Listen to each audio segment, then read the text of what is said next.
What's up, Netrunners? It's Ben here from PCHAC, and I have a very special guest today. I have Ahmed Abbasi here, who is the winner of the StimHack Store Championship Invitational. Ahmed, congratulations. Thanks, man. Very well played.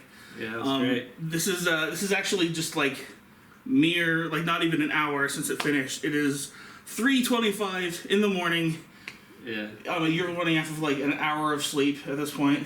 Yeah, I mentioned in the last interview we had our first SMC tournament yesterday on Saturday. And so yeah, we played there. We finished pretty early because it was 5 rounds Swiss, but then afterwards we all went to one of my friend's house, played board games pretty late, so I slept 1 hour, woke up, came here to make it because it started at 10. And, 10 in the morning Eastern, morning. yeah, it's a pretty early start And then time. I found out 7 out rounds of Swiss. It was a 7 grind. rounds? Yeah, now it's 3 a.m., 10 a.m. to 3 a.m. It's a long tournament, 7 Yeah. rounds of Swiss plus a cut to 16 on the internet. It's like an hour and a half rounds almost. Yeah. But Those rounds were tight. There was very little breaks. it's true, yeah. There's no actual break as well. So obviously there was a lot of hype behind this tournament, Yeah. and this is the tournament where it was basically filled with the people who won store championships. Yeah. So you are the winner among the people who won store champs. So that's, I would say, a very high honor. So big congrats to that. Now, you had quite a road in the store championship season. How many store championships did you actually win?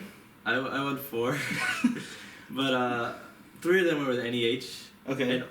And Kate. 3 were with NEH with Kate, and 1 was with Leela and RP. Okay. And the reason I kept playing NEH and Kate, well, at least NEH, I felt I was never going to do it again after Cloud came out. And then I wanted to transition into RP, so I played it for one of them. So you've been planning on, abandoning NEH Not once Cloud abandoning, comes it's out. just the fact that Cloud exists. It does weaken, and I saw some people actually play it during the store during this actually StimHack League, and since my specific Kate deck wasn't running Cloud, and the guy was playing around it actually, and it made him actually score out a little bit slower, and allowed me to win in the games because he was worried about me clodding, because they don't have Kate, and I wasn't intentionally, but it was just I happened to have just an SMC just sitting there because I wasn't using it for anything, and he thought any second now I'm gonna lay down Clot if he tries to biotic. So during this tournament, there were people playing around Clot, not sure if you had it in the deck, but you didn't have it in the deck. I didn't have the deck, but a lot of the players did. Like I ran into a lot of Max in the Swiss, and there were some really hard matchups because Wonton is just devastating regardless of who you are. If you have any gens in your hand, they Wonton you, they're gonna get in with Eater. But yeah, so they played a lot of Clot. So I'm glad because it's the reason I did it. I didn't want for a runner to have a silver bullet against my deck. That's what Clot is. Fair enough. And I just didn't want. I did not run into any Noise though, which was what my most feared matchup. Probably Noise and some other Anarchs, maybe Reyna is really annoying. So let's talk about your decks then. We talked a little bit about RP, but let's start off with your Kate deck. Yeah. Now you have been playing Kate for ages. Yeah. I switched from. I used to play Andromeda exclusively since when I first started playing. You get introduced to those 9 cards, you kind of can't let it go, and you get introduced to the blue cards, you don't want to stop. But then after Gen Con, I switched to Kate almost exclusively. I'm very much like that. I don't play a lot of decks, and I get some like what's it called?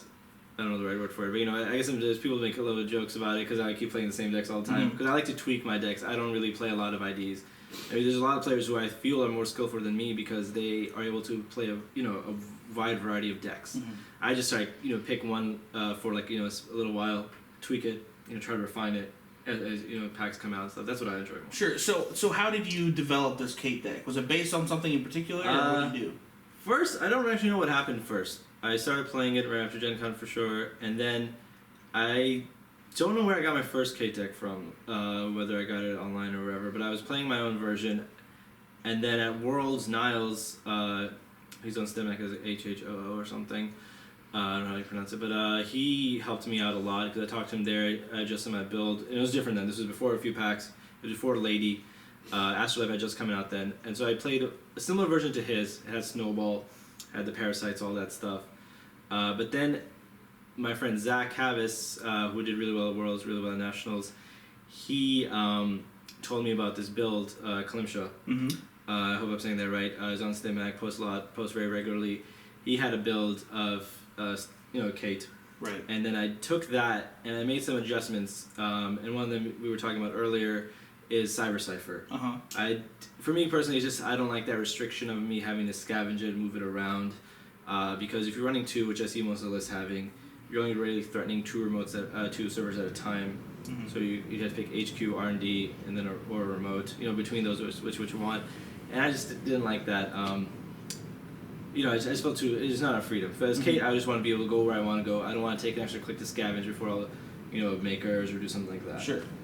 So yeah. So you replace it with Gordian instead of the Cyber Ciphers. Yep. Some of the other big differences that I think some of the people on the stream noticed is Data Sucker was a kind of an old school throwback. That was actually just happened. I did not have Data Sucker until last week. Cortez Lock came out, and I felt more people would play it. I didn't want to face check it because before it was like Mimic, whatever. You just go at it in front of RP. What are you going to do? Tsurugi, Kamainu. And those cards I felt were going to leave play. And I really did. I saw some Tsurugi. I did not see a single Kamainu, but I played a lot of RP. I feel like that card has just been sort of outclassed by new cards, Cortez Lock specifically. I think it's a great card. I actually got a Flatline turn 3 for the runner, or 2 even. They laid down their console, which was Desperado. They ran, and now they're at 4 cards. And this is as RP. You play as RP. So they ran, I don't know if it was RD or HQ, and I res Cortez Lock. It hits for 5. And the guy was just like, wow. He didn't even say anything. He just reset it. It was probably really devastating. I thought it was really cool, that Flatline. It really gave me a boost of like how awesome that card is. And it's true, a lot of times it does get turned off eventually. Sure. But your RP, you'll replace it. It's all good. I really enjoyed the card. I think it's very good. Sorry. Another new, I think, addition to your Kate deck was Katie Jones. Katie Jones, yeah. That's also last week. I did not have Katie. I just felt like I needed another piece of econ, especially if I was cutting StimHack. I wanted to replace it with something that was, going to give me a boost of econ. And Katie was huge. Against HP was really big. Against RP is really important if you get it early enough. And I just have 1 copy. I don't like a lot of duplicates of cards. Like when I used to play Criminal, it was kind of annoying for me to have 2 Mr. Lee, but at least it filters itself out. Yeah. I don't like having duplicates that I can't play out. Just like dead draws. I really don't like dead draws. But Katie Jones is amazing. I really don't see how I was surviving without it. Because I don't know how I still feel about that Data Sucker. It is great. It helps you parasite some things you normally would not parasite, because without it you have to slow parasite. But it was pretty good, actually. I think I'd probably still keep it. But like not having 2 Stimac, it's like a signature card for me. I've done it a lot. I think I won 1 store championship with it. I do it all the time. Sometimes just, COLO. Can't stop the Stimac. Yeah, it's a great card. That card is it is so good. It just opens up remotes, and you can do so much with it. And that's another thing I changed as well. The Stimacs I felt were better. The one reason I like 2, I also I think the Clone Shell build originally, I know there's been many tweaks, but the original I saw was 3 makers. I was playing that for a while, but I was like, then if you're not going after remote, then what's it called? If you don't need to use it, Stimmac kind of just sits in your hand, and you may not have a great target for it. But then what I changed was 2 RDI and 2 makers. If you have 2 RDI out, Stimmac, and they go really hard, protecting R&D, you just Stimmac into it. Yep. And I won a lot of games like that as well, just RDI. Really good. And then I just love the ability to be able to go RDI, then makers, 5, which happened quite a few times, about a couple times on stream, is just really powerful out of kit, as just anyone. And then last thing is you decided not to include Clot in your Kate build. Yeah, there's no way. I don't have the influence for it. I felt like before Clot, I was still beating NEH. I don't think I'm gonna get any. I don't feel like I want to bring in a silver bullet for a single matchup. And I felt like it wasn't gonna be that prominent. And I really do not. I guess Dan and them will eventually post the stats of how much NEH there actually was, or NBN in general. But I felt like it was going to decrease, so it wasn't really worth it. But then if you talk about silver bullets, I still have a Plastic Creed as well, just to feel safe from the Scorch. Sure. Zach always tells me to cut it. Says grow up, but I just can't. I like people. You look at my decks, there's some cards like some people say, why do you really need DSX? And then I'd be like, well, you might play PE, and I actually ran into 1 PE, and it was in my opening hand. I was like, okay, this is pretty easy. But there's a thing to say, I myself personally, my list, I like to feel like I can deal with anything. That's why I have a sharpshooter. I just like to feel comfortable with it. I don't feel like, even though Shaper, normally they don't care. They'll be like, I'll be fine, I'll just recur it. I'd rather not take that tempo hit of having to recur. I'd rather be prepared, be able to get into where I need to get in. Sure. I mean, and you mentioned that there was a lot of maxes and people running Clot. Yes. And I think the fact that people are running Clot at all, this Corey, who's sitting right there, was talking about this, that as long as that there's some people running Clot, thank you people for running Clot so that I don't have to. Yeah, because that decreases the amount of NEH. It also makes them maybe incorporate some cards that wouldn't, like maybe more cyber decks, the virus suites. Mm-hmm. But yeah, it was a great tournament. Yeah. I enjoyed it a lot. It was great hanging out here. I had some great support from the people here. Well, let's talk about your RP deck first. Sure, yeah, before sorry. we- I didn't know how, like, Yeah. sorry. Sorry, I know you want to go sleep. No, I'm trying to go sleep. I wanted to Okay. do what you talk. All right, so we'll briefly go over the RP deck. Sure. There's a lot of things. Yeah, there might be slightly. You mentioned Cortex Lock, Which is a 2 of. I think is great. You want to see it early. I was thinking of going down to 1, but then you won't see it early enough that it'll matter. There was a lot of times actually, even if I wouldn't get a flat line, it's really good over HQ and R&D early. People may face check, think they're fine with their Mimic, or they'll have an SMC, but they can't. Maybe they don't have the credits to go to 4 for their Ottoman or whatever their solution would be, if that's the way they're doing it. And then, or you could just burn a fairy. It's really good for that. And just you just take a few cards out of their hand. There was one game I played against a Kate. They took a 5 damage. And it really set them back a lot because it forced you to draw back up your hand. They lost some good cards. And then a lot of people have been, I know you have cut Enhanced Login Protocol in favor of Daily Business Show. How are those working out for you? Yeah, because I guess the most prominent RP build, which really I think for me at least put it on the map, I didn't take the deck too seriously, especially at Gen Con, because I think it was quite easy to play, I think. I didn't have trouble with it then. Obviously at Worlds is a whole different thing, and I think Dan was the greatest proponent of it. Obviously won Worlds with it. And so that was like basically the original shell build I think most people looked at, and then they would treat for there. And he did have 2 enhanced, and maybe even 1 Ash. I don't remember, but I don't know why I don't run it. I just think I can't say. I just think I just rather invest in Ice, and then Daily Business Show also costs 2, which you know it was just 2 of. Just having the better Ice. I really like having 2 toll booths. 1 on remote, probably 1 on R&D, and if you've got a Daily Business Go, you're filtering HQ, so it's not as vulnerable. It's really annoying for people to play against. Forgot about Fem until this last game. Someone he Fem my toll booth because no one had done it all day. You kind of forget about certain cards, even though I know Fem exists. You know what I mean? Like you just right. If you've been playing and getting in the motion of things, people have been always having to deal with it in a different way. Then someone Fem's it, you're like, oh yeah, that's a thing. I forgot about that.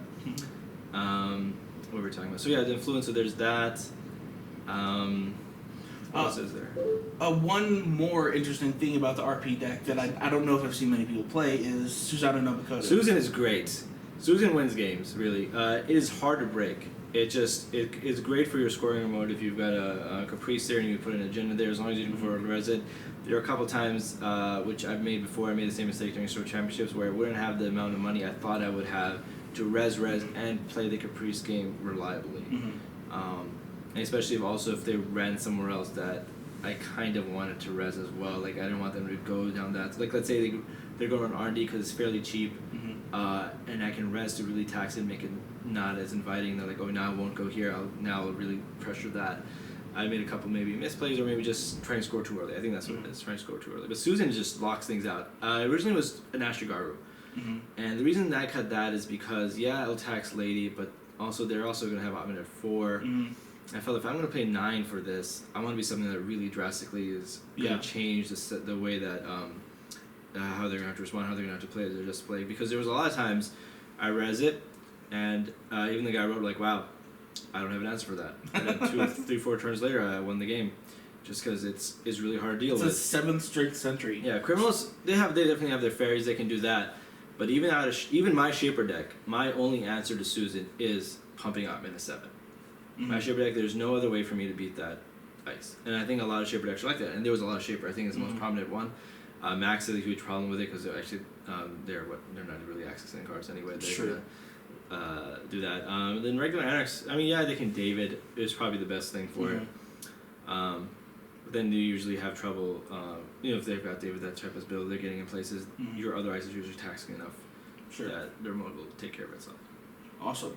Well, it sounds like I mean, they're very effective decks, and you're able to win. So real quick, tell me about the tournament itself. How do you feel like it went? If there's particular standout moments, Standout moments. First round, I don't remember like where it was, where I swept, split, how it went. I never myself got swept, which was really important. I think I was really comfortable throughout the tournament. I got some good early wins. So the tournament, I felt it was run very well. I enjoyed the people a lot. I mentioned this as well in the last when I was talking to Dan just for the stream. I mentioned like how nice everyone was. I had played Octagon once before this with my friend Weston, and he was Skyping me, telling me all the buttons, and I'd forgotten everything by then. And so the day before, I watched the tutorial. Sure. And then what's it called? It was a little bit rough because I would always forget what the buttons were. But then there was one of my friends, Alec. He drove down from North Carolina for the SMC thing that we had. Yeah. He stayed the night, played the board game. As we were up so late. That's one reason I want to stay up, because I don't see him all the time. He helped me a lot, because he'd always tell me like, okay, you're gonna hit F1 now to start your turn. You're gonna do this, just so I would know the buttons. And like, Right. I mean, obviously we had a very strict policy. Like, it wouldn't tell me what to do. There's none of that. But like, if it'd be things like, I didn't know like I have to manually use Sundew, and so when I realized it, he'd be like, you have to manually click Sundew now. And then even if I forgot to click it, he wouldn't tell me like you forgot to click your Sundew, because I think maybe the runner obviously forgot as well. Right. But then I'd be like, oh, I didn't have my 2 crazies. Like, yeah, you forgot to manually click your Sundew. And so that was rough at the beginning, because I just didn't know all those things. Sure. I'd forget plenty of little things like that, just Octagon things. Like, I wouldn't know. I was like, where's the trace thing? Where's it? How do I do it? Things like that. But after a while, actually, Octagon is very intuitive. I liked it. I think the tournament was great. It was really long. And the matches, like, there was really, like, they were so tight. Like, the match would end, you'd have, like, 5 minutes, the next match would be posted, because maybe it was my fault for taking a little longer, because I'm not so used to it, but I never went to time, which is great. And I think, I love the players. Everyone was really cool. Like, multiple times I forget to res. Even some of the players, you forget to res, like, your mental health clinic, your pad. They'd be like, yeah, sure, go take the credit, do it now. Really chill. I met some really nice people, even though, like, I just chat a little bit, like, where you're from, what is this, about you, like, where you all the things. And it was great. I really enjoyed it. I just love the network community. Everyone's really nice. And it's a great environment, because you can be very competitive. Like, we're both really trying to win, but at the same time, we can say like, good game. You made some good plays, all that stuff. Yeah. It's great. Awesome. I'm sorry if I just. No, that's great. Yeah. Anything else? Just congratulations. Yes. You won the StimHack Store Championship Invitational. How do you feel? You feel good? I feel great. I obviously very surprised, but yeah, it was great.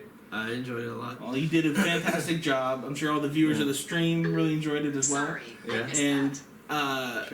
I want to give a huge shout out to the StimHawk.com people, Dan, Mediocre, Dean, Sly, I think was on there as a commentator. I can't remember everyone who was a Yeah, commentator. Timmy Wong was also commentating. Timmy Wong, There's yeah. other couple people's faces I just recognized. Obviously, I was always so busy playing, I would only walk by the stream, and then I'd be like, oh, your rounds are posted. I'd barely see a game. But it was great. I think it was a really well-run event. And the stream went really, really well. Shout out to the sponsors, Ink Playmats and Broken Egg Tokens, Broken Egg Games. They were a sponsor. Yeah, They I did. okay, I'm not too aware, because I was so busy playing. Yeah. You got it right. Yeah, I got it right. I promise. Okay. We're tired.